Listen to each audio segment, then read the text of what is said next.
when you have a vibrant social media environment, what it does is it puts immense pressure on the Abhijits and the Kartiks of the world, and also gives them some extraordinary opportunities.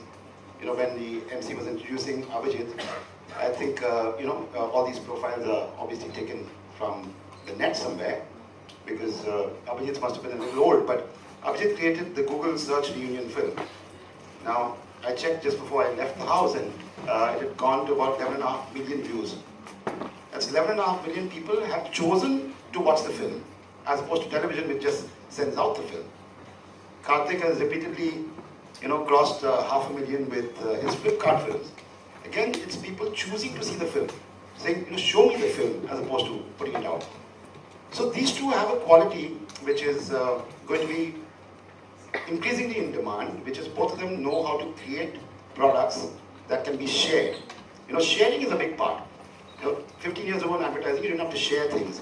You created an ad, and then you went to sleep because it went on TV, and then the world took over.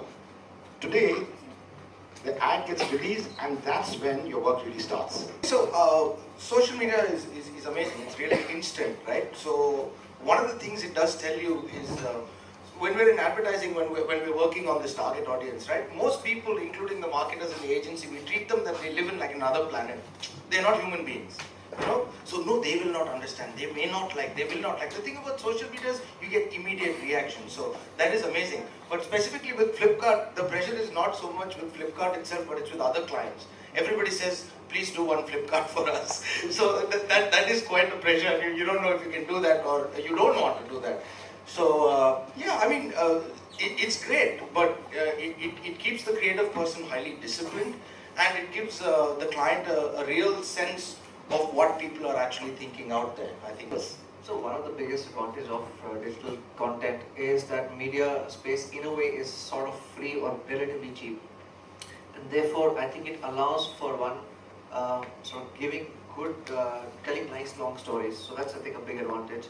The very fact that in a way, if you have somebody who's liked or shared your link, in a way he is a bit like your part of your media plan. Because he's sending it out, he's doing your job for you.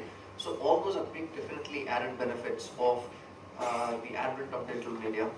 The whole fact that buzz is created around it. One of the things which I was thinking, as we spoke, is one of the which I would say creative directors have to caution or sort of protect themselves is the very fact that everybody else has an opinion out there. There are times when you have to take your own judgment as well. So there could be things that people could be saying out there which you don't believe in or don't agree to, and you think it's the right thing to do. So one of the things you have to guard against is not to react on it immediately as well. It's fine to stand your own ground on, like I said, everybody has an opinion. In advertising, there's nothing right or wrong. It's a very philosophy-driven thing. You do what you believe is right, and I think that's one thing that people have to be very watchful for. One of the things that's happening is people are getting so caught up in digital, and today we've been talking only digital up to now, that we forget that whatever it is, advertising hasn't changed. In the center of it is a big idea, and the big idea needs to work, whether it's digital, whether it's TV, or whether it's print out, or whatever.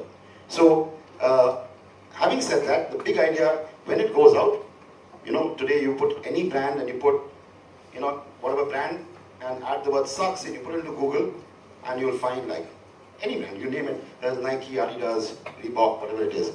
So, while I agree that you should not be, reacting to views all the time, there is a pressure from there. When people react to something, because they do put out comments, etc., if you read them carefully, you do get a lot of other interpretations of the same idea.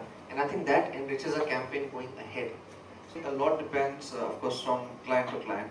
And what they wish to see, and rightly so, is one is, of course, the kind of possibilities that is there. More than that, I think the jury honesty on a whole lot of things is still out in terms of, for example, okay, 15 million people saw a film. So what? Like, how much did it affect their performance in the marketplace? And I think those bits are still a little ambiguous, and therefore clients are a little tentative. Also, India as a society, there is this thing that you make a piece of film, and there's certain kind of people who use social media okay, and we will share, like, etc. But the product they want to sell across and even the remotest corners of India. So sometimes it bothers them that will those guys be impacted by social media or not? I think that's one discussion that happens quite often.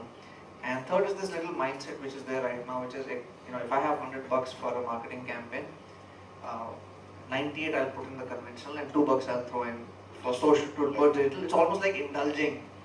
And only when slowly they sort of start seeing the benefits of it, do they start putting it. Like, for example, some of my clients, to be fair, like Cadbury is a big player in digital media because they've seen the impact it has. Some of the youth brands like Pulsar is very active, Vodafone is.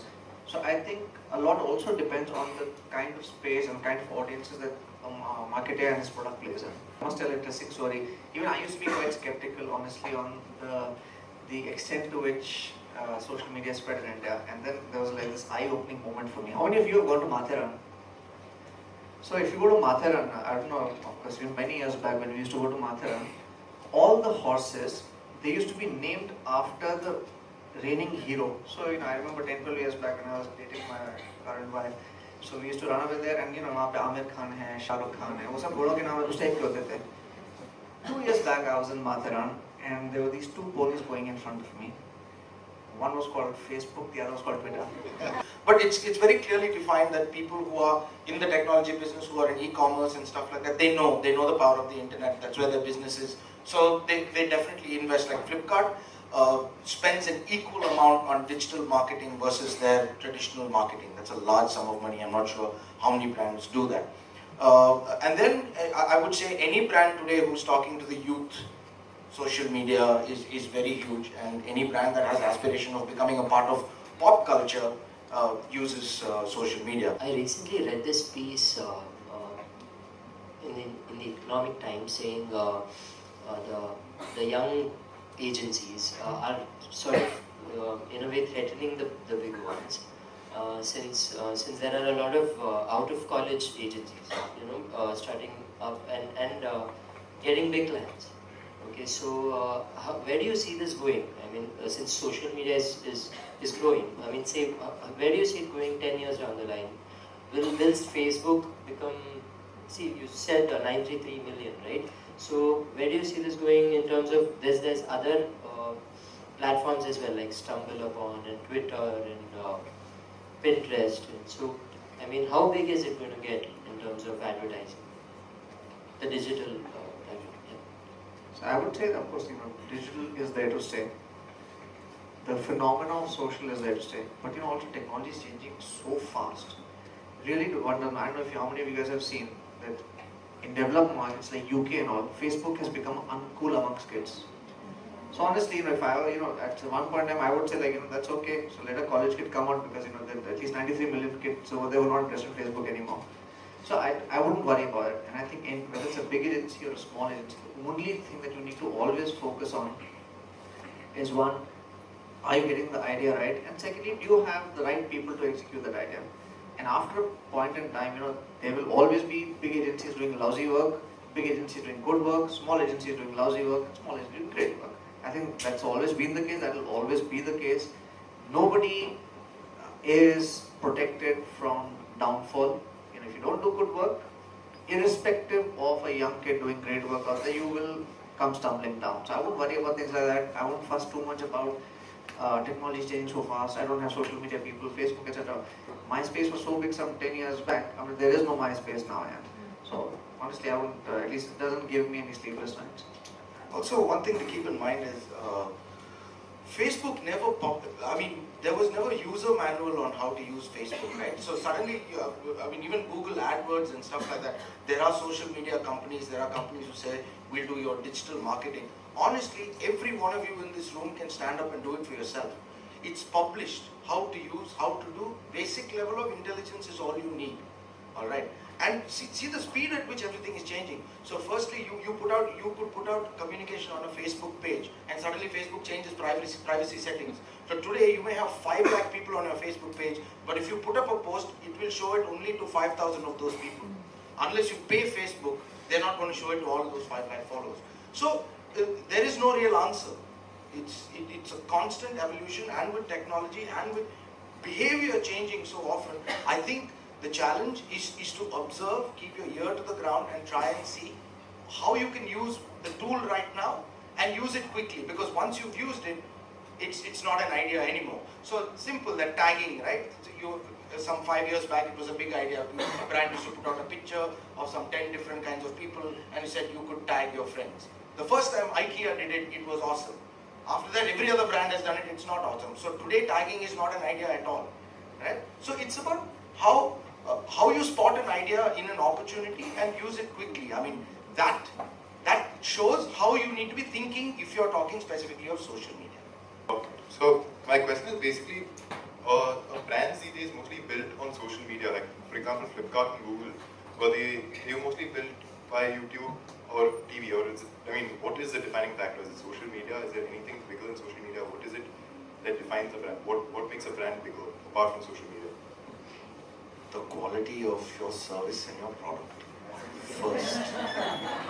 If you don't have that, there is no amount of social media that can save you. Flipkart is the greatest example.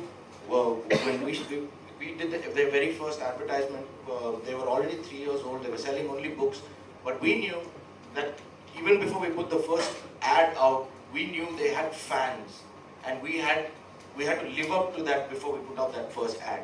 And those fans that they had were not off a Facebook page. Those fans were people who truly loved their service. And that is the defining factor. If you don't do what you promised to do and you don't do it right, no amount of nothing can save you. Yeah, no, I think what Kartik said is of prime importance. There was an old saying, good advertising can only make a bad product fail even faster. So I think first thing you got to do is watch out for what you serve. And after that, how much you use social media, how much traditional, etc., how much word of mouth. I think all those are balances depending on the objective that you have in mind. You want to make a niche, high-end fashion brand, only social media is probably good enough. You want to do a mass market brand, which 250 million people in India use, you will need to use traditional. So I think those are debates at a later stage, but what makes a brand honestly is the product and service. Pretty much that's most important.